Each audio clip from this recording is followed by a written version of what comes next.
Ako si Aboy at ito ang aking 82 mugs project. Mug number 1, Pangasinan. Ito ang simula. Dito ako nakapagdesisyong mangolekta ng mugs.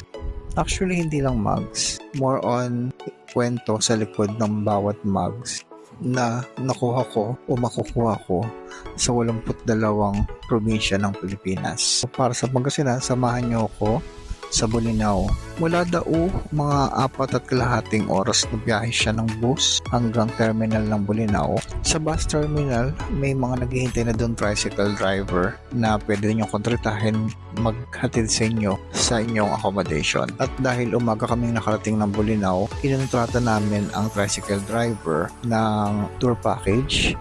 Bali, 1,000 siya, good for 2 packs. First on the list is the St. James Church. Tinayo siya 1600s pa. Sa town proper lang siya ng Bolinao, so malapit. Sunod naman kami dinala sa 3 different falls. Bawat falls may entrance na 25 pesos. Tapos magbabayad ka ng environment fee, kung hindi ako nagkakamali 30 pesos. Yun naman is para sa lahat na ng tourist spots dito sa Bolinao. Sunod naman is sa Bolinao Lighthouse kami dinala.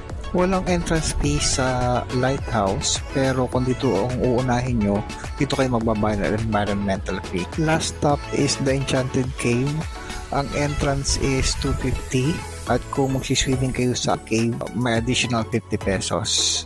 Kasama na sa kontrata namin is yung paghatid sa amin sa aming accommodation after ng tour. Dito sa nakuha naming accommodation, wala siyang entrance at yung kubo na aircon nakuha namin ng 3.9 good for 4 packs.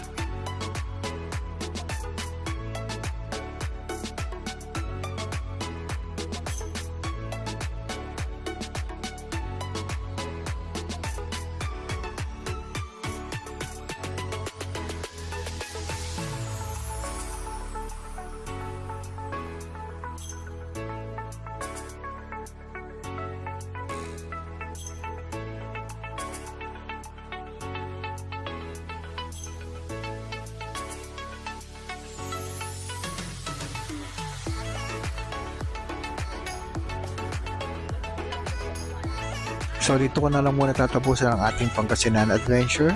Samahan nyo kong libutin ang 82 provinces ng Pilipinas para makumpleto ang ating 82 mugs project. Ako si Aboy ng Aboy Vlogs. Hanggang sa